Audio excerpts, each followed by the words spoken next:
All right. What led to the accident? Well, it was an April day. It was sunny, and we were going for a bike ride. Lauren was in school, and we take off out onto Del Mar for a bike ride. Neither one of us had helmets, and we're just going for a bike ride. It's a beautiful day.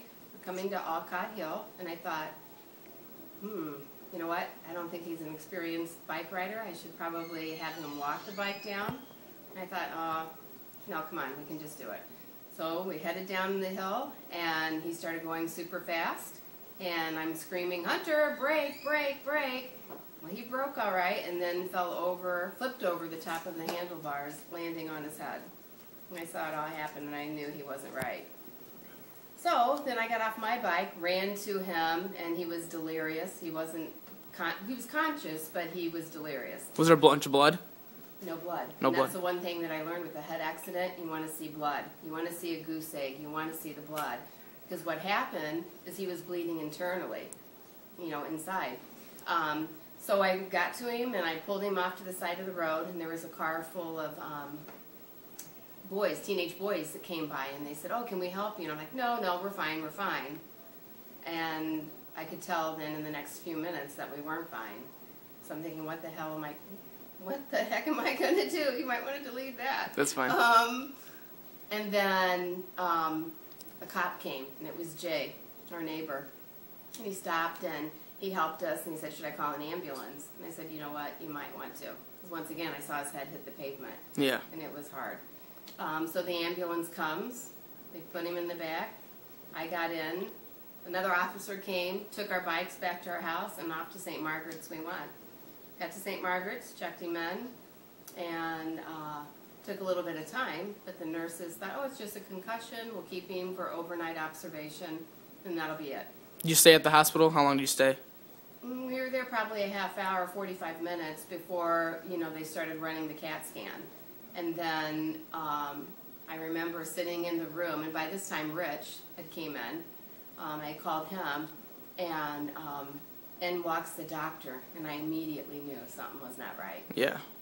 She walks in, and she's like, unfortunately, and by that time it was like Charlie Brown, like the teacher on Charlie Brown, wah, wah, wah. Yeah. Saying, I'm serious, saying, unfortunately, he has a brain bleed, and we have to ship him out immediately. We're trying to make arrangements to lifeline him. And at that point in time, they didn't know where they were going to send him. They were looking at Riley, the Children's Hospital in Chicago, where he ended up going. There was a couple other hospitals.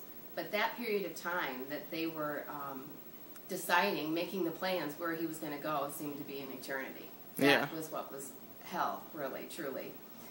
But in the process, I knew that my sister was a pediatric RN at Riley. So I was trying to call her to see what she thought. And I couldn't even complete a sentence. I couldn't tell anyone anything. And so I just talked to my dad, telling him briefly what had happened. And I'm like, I got to go. Hung up on him. And then ended up going back in, waiting a little bit longer.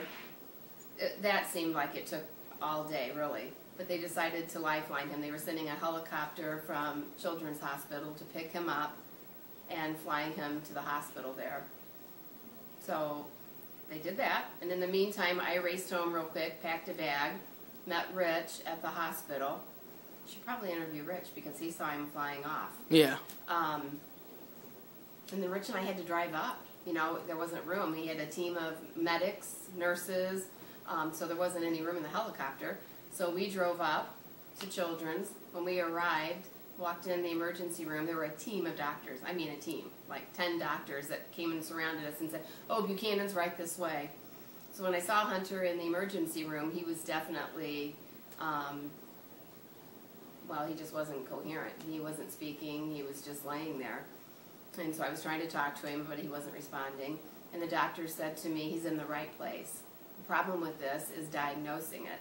Yes. And if that first car that stopped by, the teenagers, I probably would have said, okay, drive us home. And then I probably would have just observed him, and he would have died. Yeah. So luckily, God was on my side. I had an angel that day looking after us. So did Hunter. We both had angels. And anyway, they whisked him into surgery. It was probably a couple hours. When he was in surgery, I remember seeing my parents walk in from Marion. They came in from, 5 hours away. And when they came back up, the nurse said you could see him. He was in recovery. Amy and I walked back into the recovery, and the nurse said, "Your son is like amazing. He comes out of it and says, 'Don't worry about me, worry about the others. There are others that are worse than me.'" I don't know how he knew this at 6 years old. But he came out of it, and, you know, he did very well. He had to stay in ICU for probably 2 days. And then after the 3rd day, they let him come home. But they had to go in and remove a portion of his skull to get to the bleed. And they had to shave half his head. It's like maybe 85 stitches. And he had the question mark, right? It was kind of like a question mark, yep, question mark. And he was good after the surgery. The doctors were absolutely right. I mean, part of the issue with this is diagnosing it in a timely manner. And once he was diagnosed and we got him in the right hospital with the specialist, they took care of it. But he had a team of doctors. I mean, it was amazing. He was there for 3-4 days, maybe 3 days. Came home the Saturday before Easter. He couldn't finish kindergarten. I mean, he did his work from home, but he couldn't go back to school. And the big job that we had, that Rich and I had, was keeping him settled, keeping him quiet. He had to, he couldn't play, you know, basketball, or he couldn't run, he couldn't do anything like that. He just had to be still for a while. So, was there any like effects that happened at home? Like, was he fine the whole time? He was good. He was a pretty quiet kid, so we didn't have any issues with him. A month later, we had to go back to the doctor, and he had to have the stitches out. Now, that was horrible. The stitches were terrible. You know, it was very tender on his scalp, and it wasn't pleasant. But, no, I mean, maybe for the next couple of years, he had headaches. Yeah. But it wasn't all the time. That might have been a little nerve-wracking for us, thinking, oh, my gosh, is this going to be something that he's going to have to deal with? But he kind of outgrew that, and we've got the monster that we have now. He's fine. All right. Thank God, he's fine. All right. Thank you. You're welcome.